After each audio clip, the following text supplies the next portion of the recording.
Good afternoon, I'm Vashan Brown with the Midday News. A special welcome if you're watching on onespotmedia.com.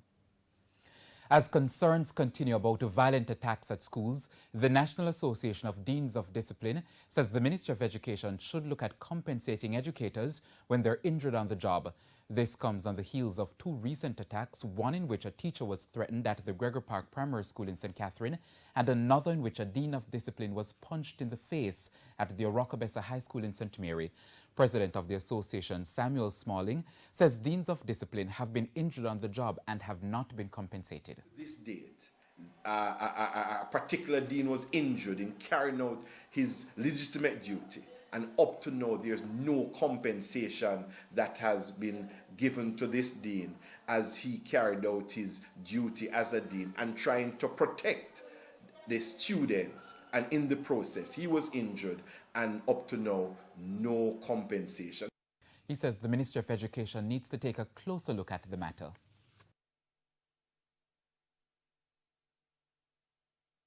So we need to look at how are we going to compensate deans, teachers who get injured or die on the job. What kind of compensation the Ministry of Education needs to put in place for those persons who put their lives on the line in protecting our children and protecting the members of staff and ensuring that we operate in a safe environment. To news on the political scene now, as the race for Southeast Clarendon by-election heats up, party supporters are being urged to ensure Pernell Charles Jr. gets a landslide victory. That's, of course, JLP supporters. Former Member of Parliament Rudyard Spencer addressed a political meeting in the constituency this week. The details from TVJ's Prince Moore. JLP supporters in Southeast Clarendon have been urged to give Pernell Charles Jr. a strong mandate come March 2. The former Member of Parliament, Rudyard Spencer, set voters a figure that would be the largest amassed by a candidate in recent elections in the seat. He made the call at a Jamaica Labour Party meeting in Savannah, Vere in the parish. I want you to understand that this man must get 12 or 14,000 votes in Southeast Clarendon.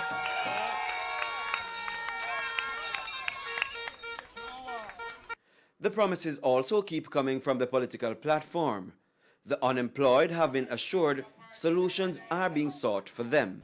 Right over there, Mr. Maraj, where Mr. Shearer had the free zone. You didn't hear this, but you're hearing it tonight. Right.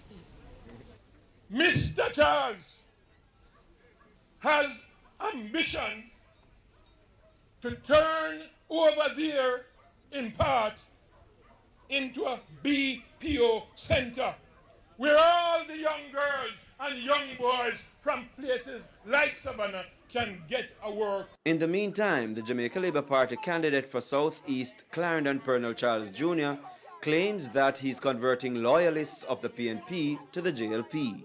Persons who identified as members of the People's National Party saying to us boldly, Minister, I want to work with you.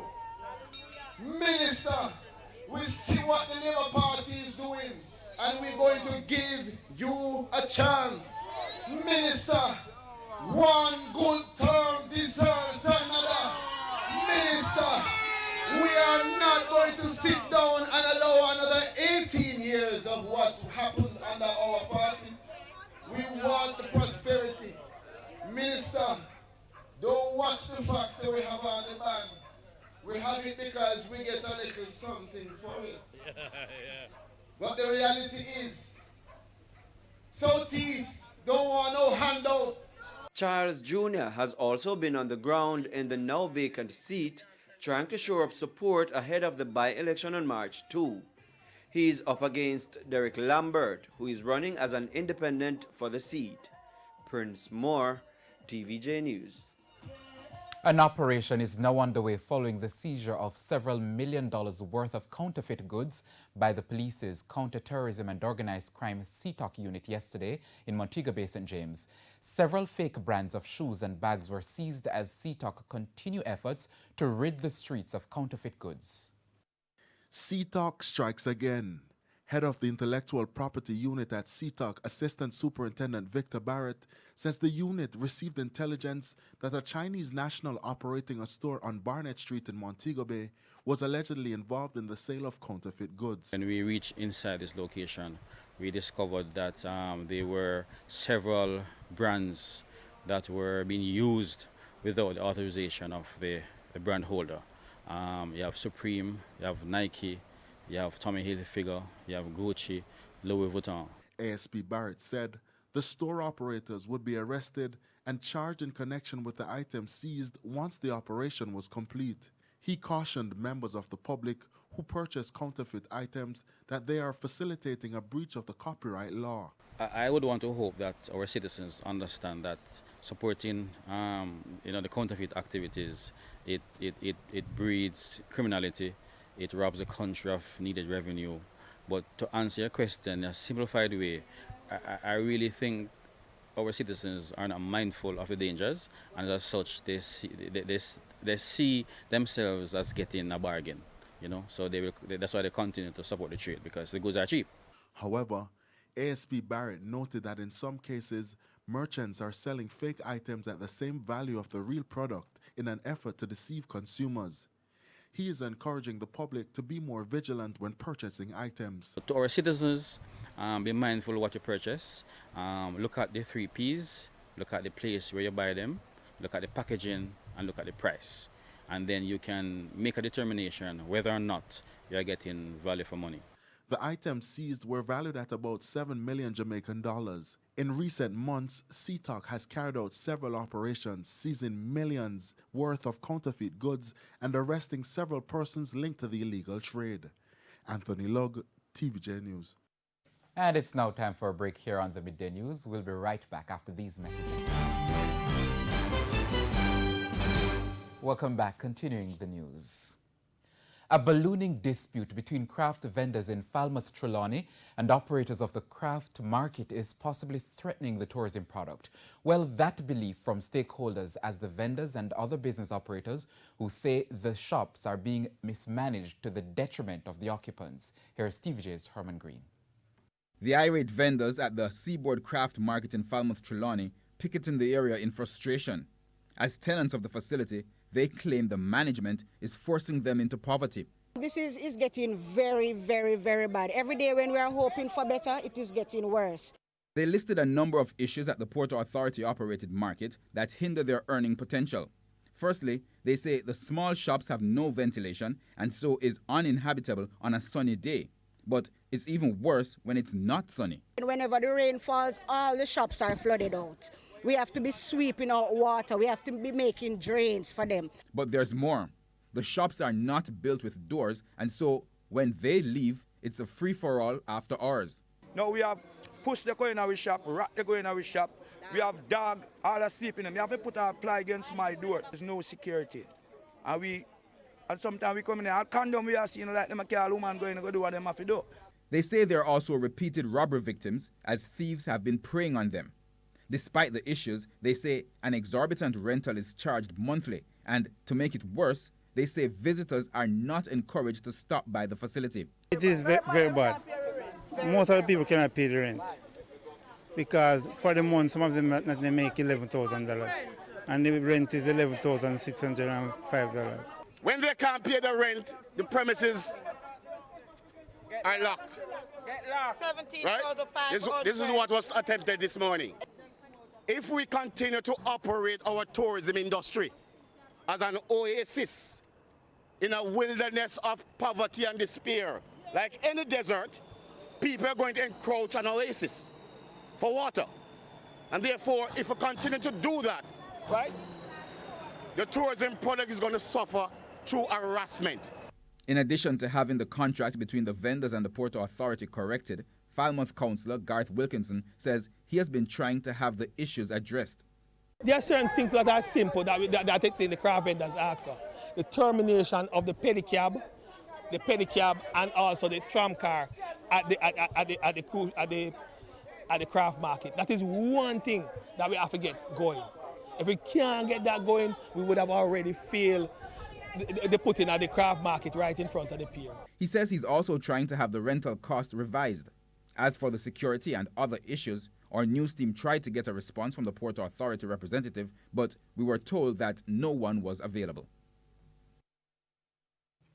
Jamaica Labour Party General Secretary Dr. Horace Chang says with a general election close to being called, it would be a challenge for the party to change its slate of constituency caretakers. He was responding to Tuesday's protest in St. Thomas East, where the JLP is considering placing Dr. Michelle Charles. The residents who took to the streets are opposed to Dr. Charles as the caretaker, as she's not from the constituency. Dr. Chang addressed the matter. She's a coordinator. This year, his election is pretty much constitutionally due. We can go until February 2021, but in our system of democracy, everybody knows that the 5th year is the year the Prime Minister and the leader of the party would examine, look at what's happening to decide whether what's an appropriate time for an election. And usually when that happens, there are different constituencies who wish to examine, in different areas, their candidates. You have to examine those areas to see to what extent it is generated by those who want to displace others, or whether it is a genuine failure of the candidate to impact the community. And we do that regularly, but at this time, you cannot get into the mood of those switching candidates when you wish to examine election dates. The instability is, in terms of leadership, is far more damaging than a protest here and there. He says no decision has been made whether Dr. Charles will be the caretaker for St. Thomas East. Time now for sports. Repeated paltry scores in this season's Issa Grace Shield competition have become a cause for concern for many. But a TVJ Sports exploration of this issue has revealed that there are several elements contributing to schools struggling in the 2020 season. Now, Renardo Brown reports on this Jerome Foster investigation. When 2001 beaten finalists Bridgeport High were skittled out for a mere 8 by Wilmer's boys in the opening round of the Grey Shield competition, the questions of standards in schoolboy cricket resurfaced. Heavy defeats can hamper athletes psychologically, and for Bridgeport, they have taken steps to address that. Those scores were very difficult for us to motivate them as a management and coaching staff. However, we got some outside help. We spoke to a few of the national senior players who addressed them when we stopped at Sabina Park. So they didn't take it as demotivating, right? Because they assessed themselves and saw where they went wrong. The dwindling numbers in participation from students is one of the contributing factors. But for Penwood High's coach, Doreen Williams, the problem is bigger than just that. I think the guys are not fully focused as youngsters.